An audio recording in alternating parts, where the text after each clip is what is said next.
MBBS in North America. 32 లక్షలకే MBBS. ప్రపంచవ్యాప్తంగా గుర్తింపున్న డిగ్రీ.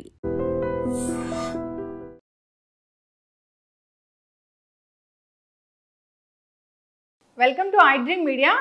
సో బీరకాయ అండి, దీనిలో చాలా రకాల ఆరోగ్య లాభాలు ఉన్నాయనే సంగతి మనందరికీ తెలిసిందే. జనరల్గా కర్రీలాగా చేసి తీసుకుంటూ ఉంటాం. అయితే వెజిటబుల్ థెరపీలో దీన్ని జ్యూస్ తయారు చేసి తీసుకుంటే కనుక చాలా రకాల అనారోగ్య సమస్యలకు చెక్ పెడుతుందని చెప్తూ ఉంటారు.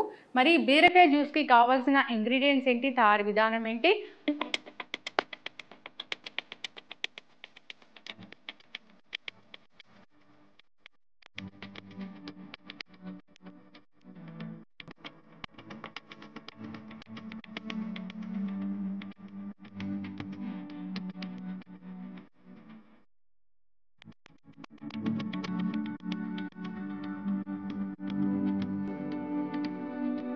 సో ఎప్పుడు తీసుకోవాల్సి ఉంటుంది, ఎటువంటి అనారోగ్య సమస్యలకు చెక్ పెడుతుంది, వివరాలు తెలుసుకుందాం. ఈరోజు మనతో పాటు ఉన్నారు ప్రముఖ vegetable therapist and sun spiritual society founder Vikramaditya Guruji గారు. గురూజీ నమస్తే అండి. సూర్యోస్మితలి గురువు గారు, సో వెజిటబుల్ థెరపీలో చాలా రకాల వెజిటబుల్స్ గురించి చెప్తూ ఉంటారు. అయితే వాటిని జ్యూస్ తయారు చేసి తీసుకుంటే కనుక కొన్ని రకాల అనారోగ్య సమస్యలకి ఇట్టే చెక్ పెట్టవచ్చని, అంతేకాదు పోషకాలు కూడా డైరెక్ట్గా అందుతాయని. సో ఈ బీరకాయ గురించి చాలా చెప్తారు, షుగర్ తగ్గిస్తుంది ఇది అని. సో బీరకాయ జ్యూస్ తయారీకి కావాల్సిన పదార్థాలు ఏంటి, దీన్ని ఎవరు తీసుకోవాలి, ఏ టైంలో తీసుకోవాలి, ఎటువంటి అనారోగ్య సమస్యలకు చెక్ పెడుతుంది ఇది?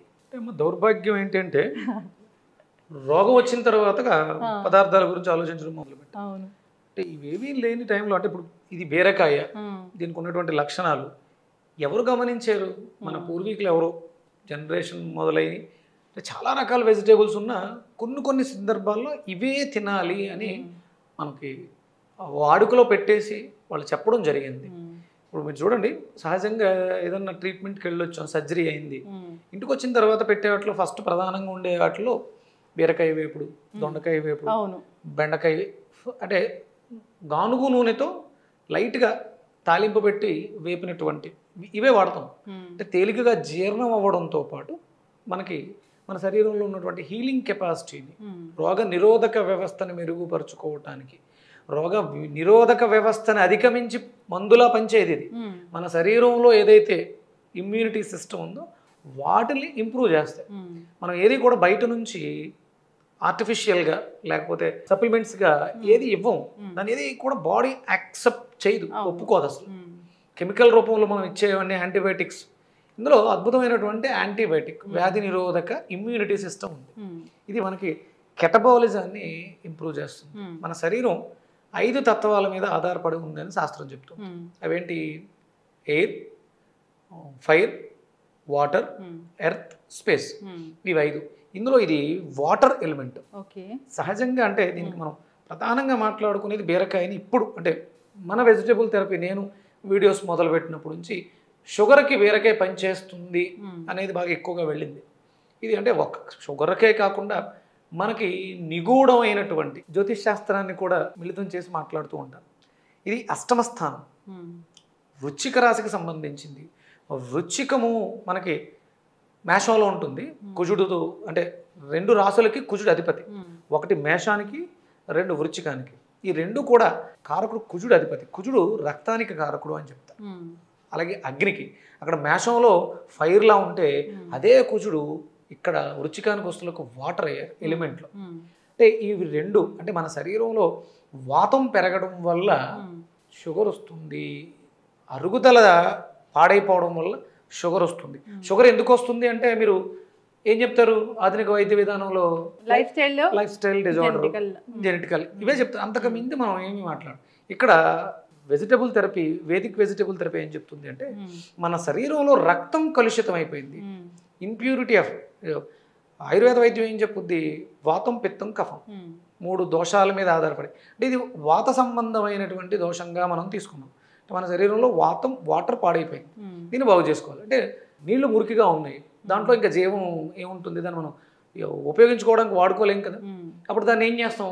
ఫిల్టర్ చేయాలి. అంటే ఫిల్టర్ డైరెక్ట్గా మనం ఏదో ఒక క్లాత్లో వడకట్టి తీసుకుంటామా? ఎండ బాగా కాయడం ద్వారా, అంటే ఫైర్ బాగా రావడం వల్ల ఎండి ఆ వాటర్ ఆవిరై పైకి వెళ్ళి మళ్ళీ వర్షంగా పడితే తీసుకుంటున్నాం.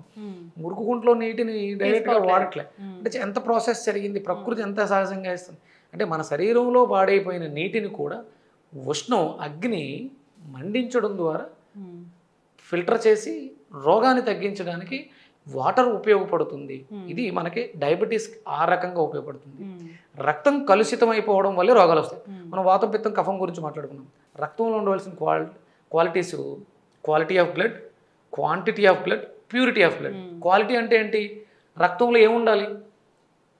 విటమిన్స్, మినరల్స్, పోషకాలన్నీ ఉండాలి. ఇంకా క్వాంటిటీ, నేను చేస్తున్న పనికి నా వయసుకి నాకు రక్తం ఎంత ఉండాలి అనేది క్వాంటిటీ. ఇక ప్యూరిటీ అంటే టాక్సిన్స్, మనం తీసుకుంటున్నటువంటి వ్యర్థ పదార్థాలు దాంట్లో ఏమున్నాయి, ఇవి మూడిట్ల మీద ఆధారపడి ఉంటుంది. ఆ మూడిట్ల నుంచి రక్షించడానికి, మూడిట్లని బ్యాలెన్స్ చేయడానికి మనకి బీరకాయ దోహదకారి అని చెప్పడం జరిగింది. అయితే జ్యూస్ తయారు చేసి తీసుకుంటే ఈ పోషక విలువలన్నీ చాలా అందుతాయి, అనారోగ్య సమస్యలు ఈజీగా తగ్గుతాయి. అంటే మనం ఈ ప్రాసెస్కి వెళ్ళినప్పుడు బీరకాయని తొక్కతో సహా తీసుకోవాలి. దీంతో పాటు అనుసంధానంగా, అంటే ఒక బీరకాయ కూడా పనిచేసేస్తుంది, కానీ దాంట్లో కొంచెం అనుసంధానంగా కొన్ని ఇంకో ఇంగ్రీడియంట్స్ యాడ్ అవ్వడం ద్వారా ఇంకొంచెం అద్భుతంగా పనిచేస్తుంది. ఎందుకంటే ఇప్పుడు ఈ పెస్టిసైడ్స్ వేయడం వల్ల సహజంగా ఉండాల్సిన పోషకాలు తగ్గిపోయినాయి. ఇప్పుడు ఈ దీంట్లోంచి ఒక స్మెల్ వస్తుంది మనకి.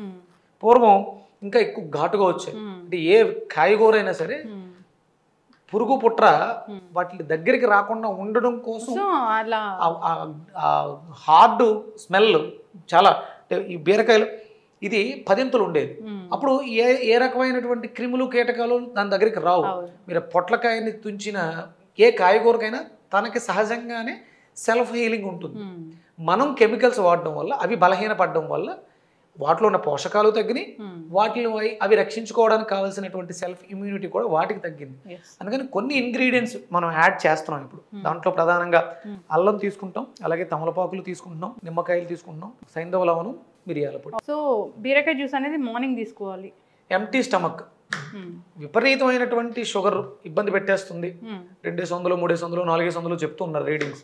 అలాగే బాడీలో infections, urinary tract infections, kidney infections, lung any infection, మన బాడీలో ఎక్కడ ఇన్ఫెక్షన్ ఉన్నా కూడా బీరకాయ ద్వారా అద్భుతంగా ఆ ఇన్ఫెక్షన్స్ తగ్గి హీల్ అయ్యే అవకాశం ఎక్కువ ఉంటుంది. ఒక బీరకాయ తీసుకుంటే సరిపోతుందా? మినిమం 200 grams ఉండాలమ్మా. అంటే ఇప్పుడు ఉన్నవన్నీ కూడా బీరకాయలు పొడుగ్గా ఉంటున్నాయి తప్ప బరువుగా ఉండట్లేదు.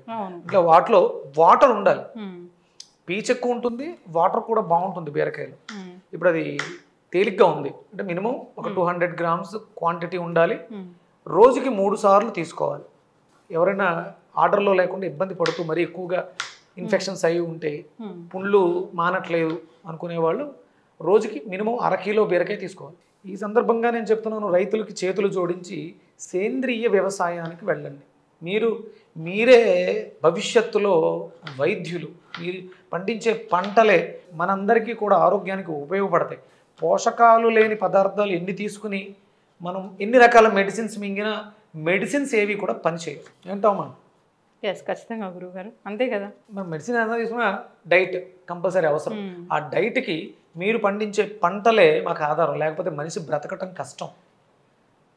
సేంద్రీయ వ్యవసాయానికి మనకి జయరామ్ గారు చాలామంది చేస్తున్నారు. వాళ్ళందరినీ అనుసరించి మంచి వ్యవసాయం చేయాలి. భారతదేశం డయాబెటీస్ రహిత దేశంగా మారాలంటే మీ చేతుల్లోనే ఉంది అది. సో పూర్తిగా మనం కట్ చేస్తాము. చిన్న అల్లం ముక్క కూడా వేసామా. ఓకే. మనం అల్లాన్ని ఎప్పుడు కూడా ట్రావెలర్ అంటాం.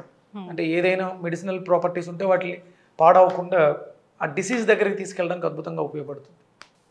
అలాగే యాంటాసిడ్గా కూడా పనిచేస్తుంది. అలాగే జీర్ణ వ్యవస్థను మెరుగుపరుస్తుంది. ఒక 3 తమలపాకులు. మనకు భారతదేశంలో తమలపాకులు వాడటం చాలా విరివిగా ఉండేది. కంపల్సరీ మన భోజనం తర్వాత మనం విరివిగా తాంబూల సేవ అనేది ఉండేది. తాంబూల సేవ ఉండేది. ఎవరైనా ఇంటికి వచ్చినప్పుడు కూడా మంచి భోజనం అంతా పెట్టిన తర్వాత ఫుల్ఫిల్మెంట్ ఎప్పుడు అంటే తాంబూలం ఇవ్వటం. 1 బీరకాయ తీసుకున్నాము. సో డయాబెటీస్ ఉన్న వాళ్ళు దీన్ని ప్రతిరోజు తీసుకోవచ్చు అంటారా గురువు గారు? అమ్మ ఇప్పుడు ప్రతిరోజు కంపల్సరీ ఇన్సులిన్, లేకపోతే ప్రతిరోజు కంపల్సరీ ట్యాబ్లెట్లు. దానికన్నా రెగ్యులర్గా ఇది మనం కన్జ్యూమ్ చేయొచ్చు, పండించుకోవచ్చు కూడా. మనం పంట పండించుకొని కూరగాయలు వంటింట్లో ఉంటాయి, పెద్ద ఇబ్బంది ఉంది. 1 అల్లం, ఒక 3 తమలపాకులు. ఇవన్నీ కూడా మనం పెంచుకోవడానికి వీలువైనవి, ఎలాంటి సైడ్ ఎఫెక్ట్లు లేనివి. వాటర్ వేస్తాము.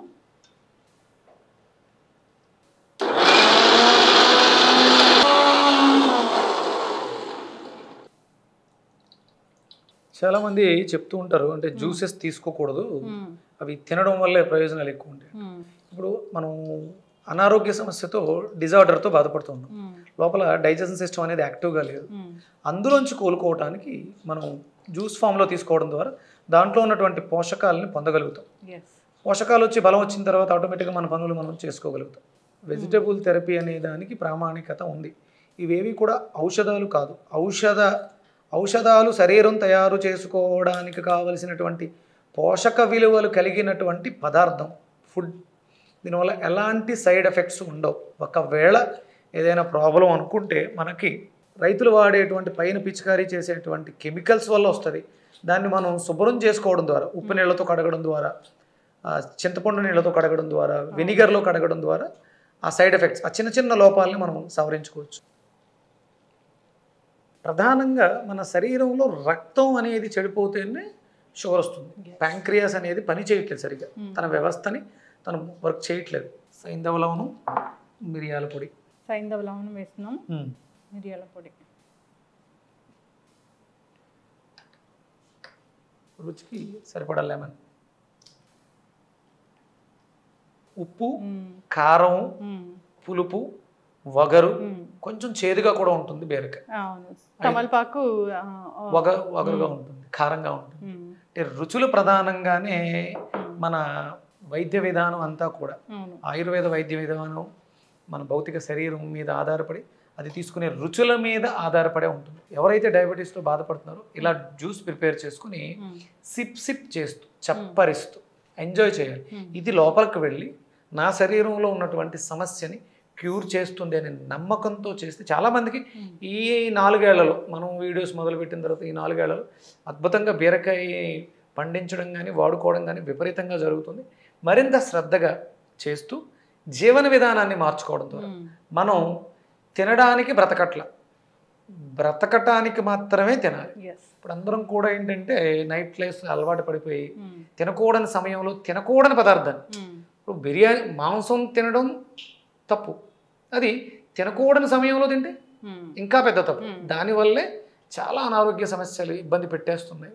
అది బ్రతకటానికి అంటే మనం చేసుకునే పనులు దేనికోసం డబ్బు సంపాదిస్తున్నట్టే తినడం కోసం. తినడం ఒక్కటే కాదు, సుఖము సంతోషం కోసం వెంపర్లాడి ఆనందాన్ని కోల్పోతుంది. సుఖం వేరు, సంతోషం వేరు, ఆనందం వేరు. సుఖము సంతోషం కోసం వెళ్ళి ఆనందాన్ని కోల్పోయి విపరీతమైనటువంటి దుఃఖంలో మునిగిపోతుంది. 4 హెల్త్ బెనిఫిట్స్ ఈ బీరకాయ జ్యూస్ వల్ల అంటే ఏం చెప్తారు? ఇది బాడీలో ఉండేటువంటి ఇన్ఫెక్షన్స్, అన్ని రకాల ఇన్ఫెక్షన్స్కి అద్భుతమైనటువంటి ఔషధం. అలాగే ఇప్పుడు మహమ్మారిలా వ్యాప్తి చెందుతున్నటువంటి డయాబెటీస్కి అద్భుతమైనటువంటి వైద్య విధానం.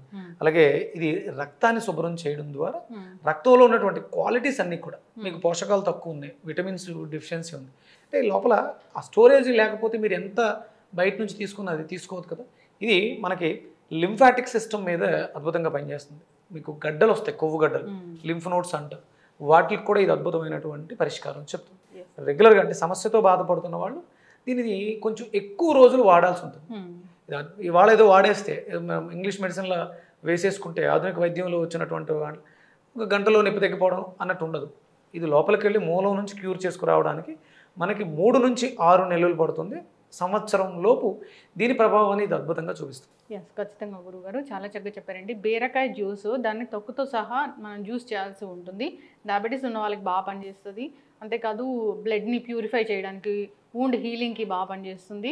ఇక మీరు చెప్పినట్లు కొవ్వు గడ్డలు అనేది దానికి అసలు మందులే లేవని చెప్తూ ఉంటారు, అలాంటి వాటికి కూడా ఇది బాగా పనిచేస్తుందని చెప్తున్నారు గురుగారు. సో ఖచ్చితంగా అందరూ తీసుకుని అలవాటు చేసుకోవాలని కోరుకుందామండి. ఈ చాలా వెజిటబుల్స్ ఉంటాయి, వాటితో డిఫరెంట్ జ్యూసెస్ ఉంటాయి.